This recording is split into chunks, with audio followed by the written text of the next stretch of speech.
बंगाल की राजनीति में इन दिनों घमासान मचा हुआ है। एक तरफ जहां भ्रष्टाचार में शामिल टीएमसी नेताओं के खिलाफ जांच चल रही है, तो वहीं दूसरी तरफ बंगाल पुलिस का एक्शन लगातार चल रहा है और पुलिस द्वारा टीएमसी नेताओं का सड़क पर परेड कराने की खबरें सोशल मीडिया पर खूब छाई हैं। दूसरी तरफ टीएमसी के भीतर बढ़ती नाराजगी और बगावत की वजह से बंगाल की सियासत इस समय और तेज हो गई है, क्योंकि ममता बनर्जी अपनी पार्टी को एकजुट करने की कोशिश में जुटी हैं। वहीं बागी नेता खुद को असली टीएमसी बताने का दावा कर रहे हैं, जिस पर सवाल यह है कि आखिर असली टीएमसी कौन है और क्या ममता बनर्जी अपनी राजनीतिक वजूद को बचाने की सबसे बड़ी लड़ाई लड़ रही? क्या वो खुद को साबित कर पाएंगी कि वो टीएमसी की मुखिया हैं? जानते हैं। नमस्कार, आप देख रहे हैं टीवी 24 नेटवर्क और मैं हूं आपके साथ पूनम यादव।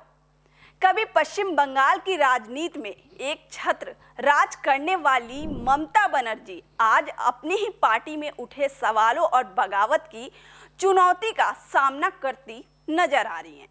टीएमसी के भीतर विधायकों और सांसदों के सुर खुलकर सामने आने लगे हैं। कई नेता और विधायक पार्टी नेतृत्व के खिलाफ मोर्चा खोल चुके हैं। यही वजह है कि ममता बनर्जी अब बिखरे हुए संगठन को दोबारा एकजुट करने में जुटी दिखाई दे रही हैं। कहा जा रहा है कि बंगाल का राजनीति में ये सिर्फ नेताओं की नाराजगी का मामला नहीं है, बल्कि पार्टी की पहचान और नेतृत्व को लेकर भी संघर्ष शुरू हो चुका है। बागी खेमे का दावा है कि वही असली टीएमसी का प्रतिनिधित्व करता है, जबकि ममता बनर्जी का गुट इससे पार्टी विरोधी गतिविधि बता रहा है। बता दें कि कोलकाता में बागी नेताओं ने अलग रणनीति तैयार की है। कहा जा रहा है कि पार्टी के कई विधायक नेतृत्व से नाराज हैं और संगठन में बड़े बदलाव की मांग कर रहे हैं।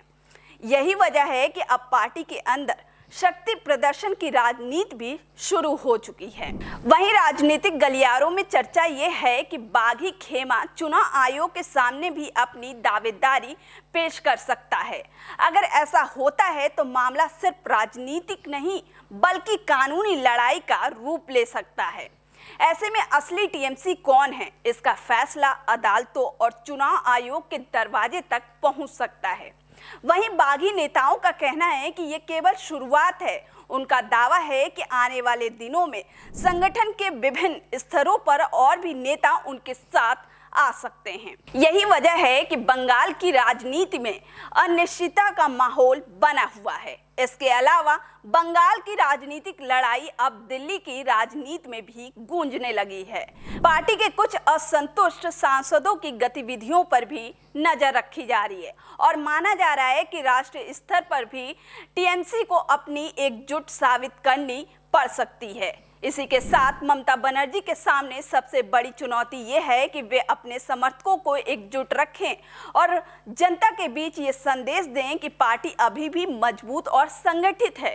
लेकिन जिस तरह से बगावत की खबरें सामने आ रही हैं, उसने विपक्ष को भी हमला करने का मौका दे दिया है। इस राजनीतिक लड़ाई को लेकर बताया जा रहा है कि अगर पार्टी के भीतर का ये विवाद लंबा खिंचता है तो इसका असर गहरा हो सकता है, खास तौर पर तब जब विरोधी दल इस मुद्दे को जनता के बीच बड़े राजनीतिक हथियार के तौर पर इस्तेमाल करेंगे। फिलहाल अब लड़ाई सिर्फ नेताओं की नहीं रह गई है, बल्कि पार्टी के भविष्य की बन चुकी है।